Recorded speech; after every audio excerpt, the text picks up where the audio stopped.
Chronicles of a Play Therapist podcast is raw, unfiltered, and unapologetic, discussing mental health from a play therapy specialization, including trends, treatment approaches and techniques, theory, and the business of psychotherapy practice. Get ready to learn and play with your host, licensed clinical social worker and registered play therapist supervisor, Althea Simpson. Hello and welcome to the first episode of Chronicles of a Play Therapist. I am Althea Simpson, licensed clinical social worker and registered play therapy supervisor and founder of Unicorn Life Play Therapy. I am super excited about this first episode, one, because it's the first episode, but two, I wanted to bring this Chronicles of a Play Therapist podcast to you all to talk about all things play therapy. I know I've been posting over the years in Facebook and on Instagram. And so I decided to go ahead and talk instead of type. So welcome again to the first episode of Chronicles of a Play Therapist. This episode will focus on something that's going on in the community right now, the trauma and the pain that's experienced by the Black people due to racial injustices, microaggressions. How can I not address racial trauma in the Black community and the use of play therapy to begin the healing process as my first episode? I am a trauma professional. I'm a registered play therapist supervisor, and I absolutely just love play therapy. So the opinions, good, bad, ugly, or indifferent, are yours and mine. So for those who may encounter issues with this, check yourself and figure out the best recourse for you, because that will be the best recourse for your clients. Black pain is real in the Black community. And do you allow that into therapeutic spaces? It's very important. Black trauma is real. It's not titled Black trauma. It's race-based traumatic stress. And it is very real. And you really have to come correct with culturally responsive assessment and treatment, allowing it in the play therapy room, in your therapeutic spaces, because everybody's not a play therapist, but they use expressive therapies. And the research, you don't have to take my word for it, but go to the research. It doesn't matter which trauma-informed modalities you're using, like NARM, Neuroaffective Relational Model, EMDR. It doesn't matter which modality that you are using. If you're not incorporating expressive therapies, then it's not trauma-informed treatment. Don't take my word for it. Go to the research, right? But play therapy is very powerful, and it helps clients to communicate what may be difficult for them to express verbally. And it helps them, expressive therapies like play therapy, it helps them move through the therapeutic process to heal trauma and whatever healing looks like for them. You cannot tell a client that they're not healed or they'll never be healed. Then where's the hope in that? What is the purpose of them coming to get treatment? So thinking about being healed from trauma, that's subjective. And that's on the client when they have reached their healing point. They tell you when they're healed. You don't tell them when they're healed or not healed. So I encourage you to do some research around trauma-informed care and incorporating expressive therapies like play therapy, art-based interventions, music therapy, bibliotherapy, the use of books, and sand tray. So you can just go to the Expressive Therapies website and see all of the different types of expressive therapies that's available to incorporate in your trauma treatment. But I want to go back to talking about the upheaval that's going on today with the Black community. And with that, there's a lot of opinions about good, bad, ugly, or indifferent, about the riots and about the protesting due to the most recent killings of Black people. And that is becoming all too common nowadays. And it is affecting Black people. Generational trauma is very real for the Black community. And it may not be expressed, or it may not be directly upon the individual, but there is a thing called secondary trauma. And that's what a lot of people are feeling. You have parents, grandparents, great grandparents that sit around and talk about their experiences. And that's how it comes. And that's how those experiences are known to Black people. It's brought down from generation to generation when they're talking about these experiences. And so people have their thoughts and opinions about the riots and the protests. And I just want to offer from a clinical perspective of Black trauma, what may be going on. And this is my opinion. This is my opinion of what may be going on. And I don't have an opinion, or I'm not going to express an opinion either way, but I'm offering what my take is on a possible explanation about it. But people are having negative thoughts about the riots, whether it's right or wrong. It's happening, and it's viewed as a negative aspect. And again, based on the death of yet another Black person. And so the destruction of property, people having issues with that. And they're blaming the Black community, even when there are Black people that's not starting these riots, from what I see and read. And again, these are my opinions. But I encourage you to do some research on the destruction of Black Wall Street in Tulsa, Oklahoma, where we can say what seemed to be an enraged group of white people who looted and burned businesses and homes in a prosperous Black community with banks, hotels, cafes, schools, you name it. It was a prosperous community. And the white rioting caused Black dispossession to a once powerful and affluent Black community. And is it because, I dare you to be Black and live better than I live? I dare you to be Black and be more educated than I am, or live better than I am living? I don't know. I wasn't there in that time. So do some research on the destruction of Black Wall Street. When you start talking about the destruction of property and Black people being destructive. So if I may, from a trauma perspective, I'm going to shed a little light on what happened when Black folk got fed up with hearing about the continued killings of Black mothers, fathers, sons, and daughters. And say all their names. There are too many to count, but say all their names. So the Black community is no stranger to violence, and it dates back to slavery, when slave owners used violence to provoke a change in behavior.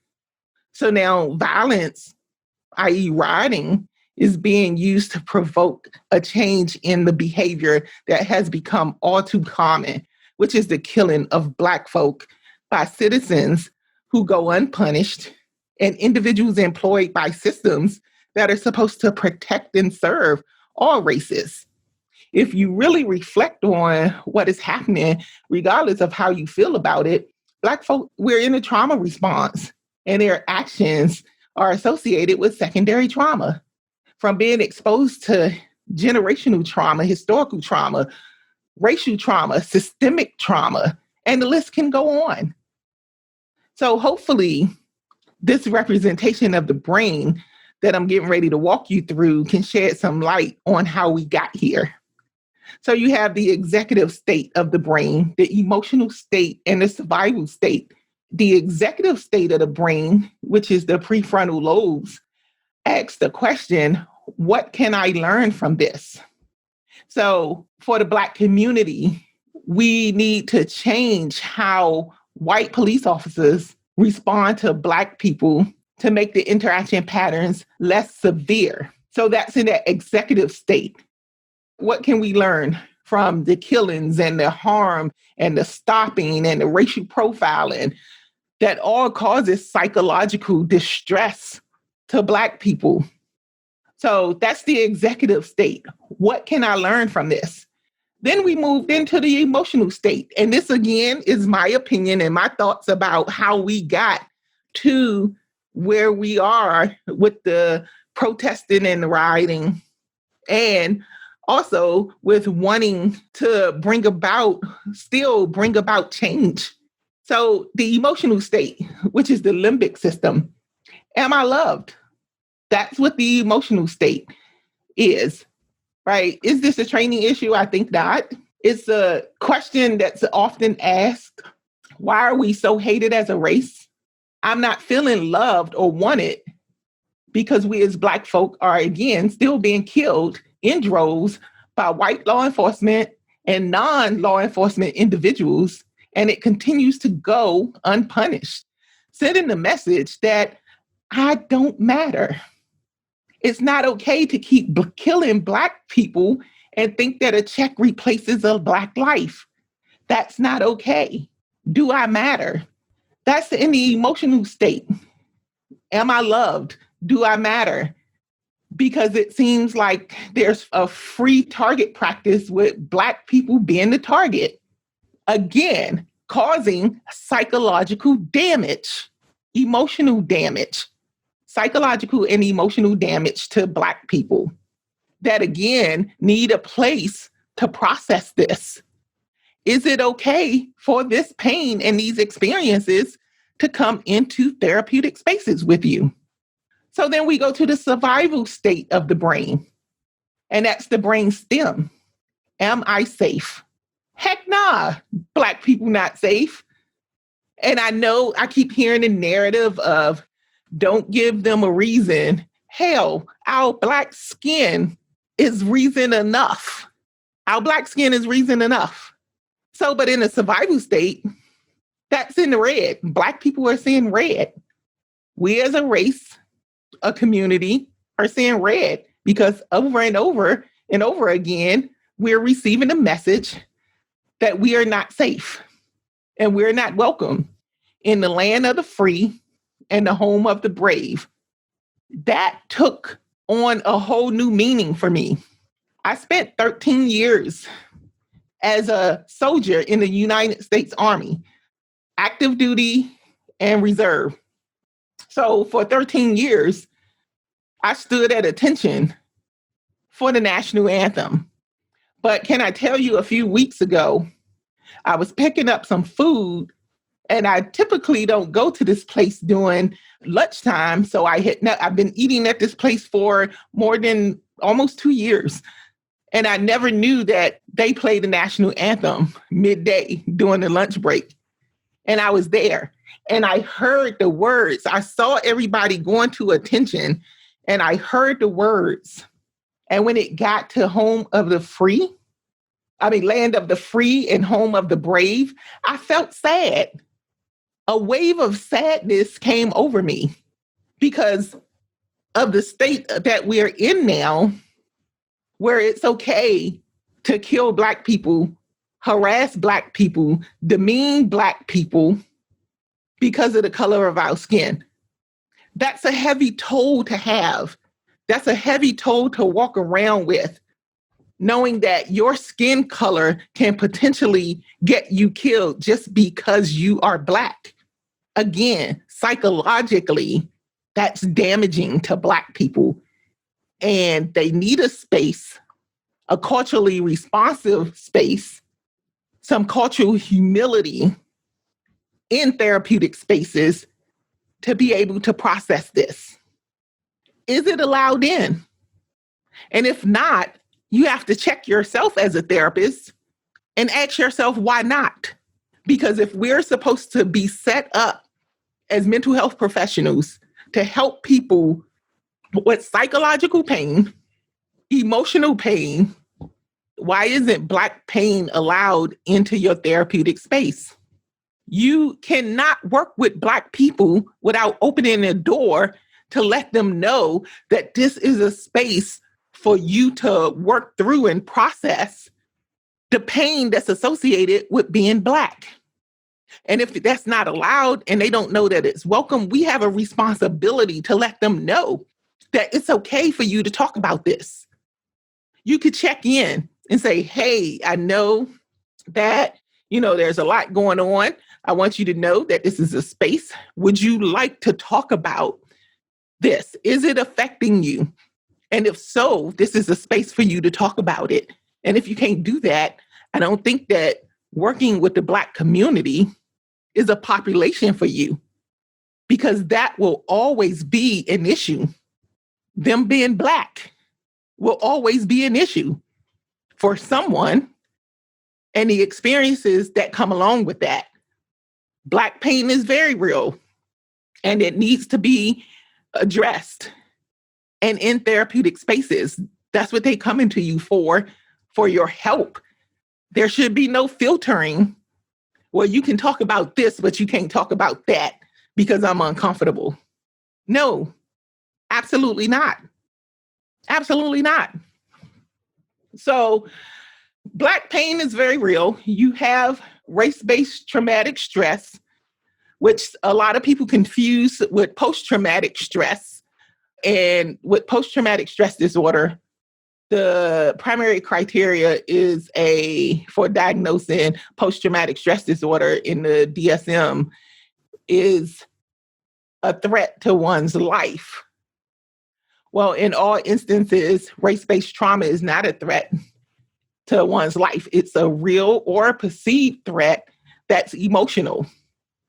So then that's when you have to bring in culturally responsive assessment and interviews. As a trauma professional, even when someone contacts me, they don't have to mention trauma as a part of why they're coming to services or reaching out for services. As a part of my assessment, I do a trauma assessment with everyone. One, because a lot of people don't understand what trauma is. And trauma is how something affects a person individually that upsets their ability to cope. And it doesn't have to always be something heinous or hideous that happens to a person or in order for them to experience trauma. So being culturally responsive, adding the question about race, and have you had any racial experiences that could be causing distress? Let's explore that. And then again, going back to appropriate treatment, you have to make sure that you have appropriate treatment. And again, play therapy, expressive therapies is wonderful in working with people with trauma. Play therapy is great in helping to heal Black pain, whether it's race-related or any other type of trauma that was experienced. And I like somatic experiencing is a therapeutic approach that kind of kicks talk therapy to the curve and helps individuals identify how their body has been impacted by trauma. It helps them to look at, does my body tighten against trauma or does it collapse in the trauma? Somatic experiencing is great. You can add a sand tray to it. You can add music. You can add art-based activities and combine that with somatic experiencing to make it creative and expressive.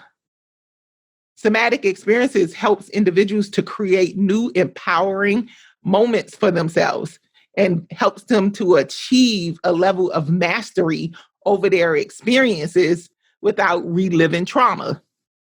Now, there are a lot of people who are trauma professionals and they say that they're trauma professionals. As a trauma professional, you don't have to make a client relive their trauma to help them.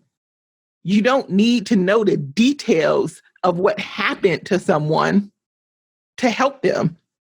So that means as a mental health professional, you have to check yourself and find out for yourself, do a self-examination. Why do I need to know the details? Typically, you deal with the thoughts, feelings, and behaviors that's associated with the traumatic event. Now, for some people, they need to tell you about their trauma. And as a therapist, we hold space for that. I tell my clients, I don't need to know the details of what happened to you, but if or when you're ready to tell me, I'll be ready to listen. And the relief that comes with that, because they are not ready. And if you push them to talk about these experiences, that could be more damaging. So why are you pushing? Are you being nosy? Are you feeling insecure about your abilities to treat clients with trauma? Check yourself and do a self-examination, because you don't have to have a client relive their trauma in order to help them. That should be their choice. And you may be excited about learning a new technique or a new treatment modality, and you want to push that on a client.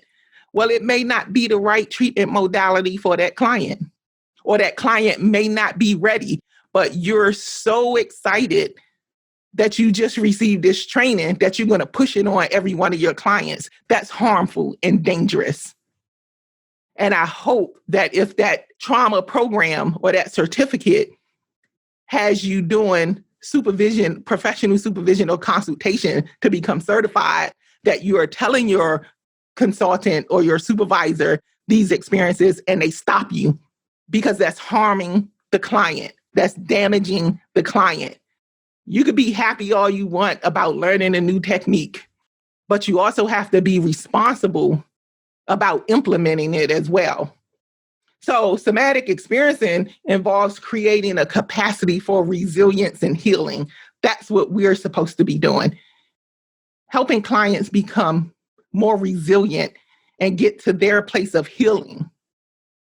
So in a sense, if you think about somatic experiencing, riding could be seen as some sort of somatic experiencing. It's a releasing of generational pain, so to speak. It's cathartic. Again, I am not saying that riding is right or wrong. People are going to do what they want to do. But from a trauma lens, it could be a releasing of generational pain and giving them a cathartic experience. So if you want to learn more about somatic experiencing, I would suggest checking out Dr. Peter Levine's work.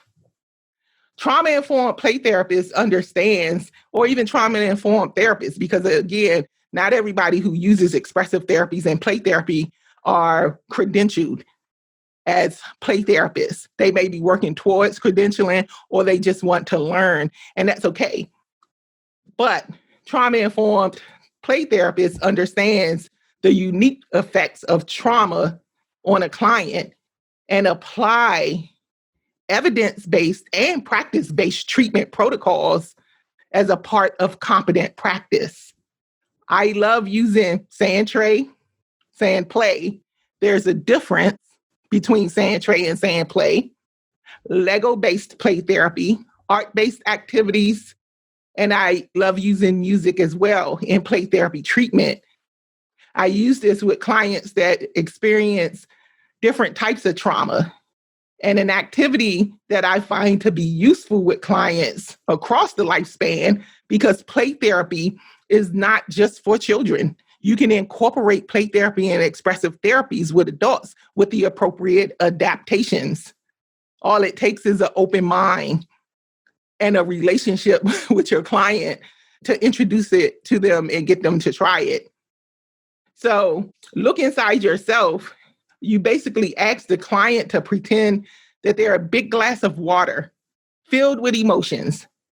Then you have them scale various feelings and emotions, and you can explore more by having them to identify how the feeling or emotion looks. Is it blue and calming like the sky? Or is it muddy because it felt like you just went through a storm? So again, racial trauma is the real or perceived experience of threats or harm or injury, and it should not be minimized, dismissed, or ignored in therapeutic spaces. As mental health professionals and play therapy practitioners, we must not ignore the racial wounds of clients, and it should be met with cultural humility, appropriate assessment, and culturally responsive treatment.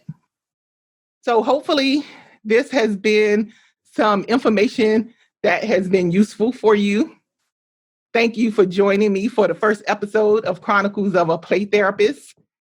So I guess that I'm done. And this is the end of today's Play Therapy Educational Podcast. I am Althea Simpson, your host, registered play therapist supervisor, and licensed clinical social worker. Thanks for playing, and until next time, play well.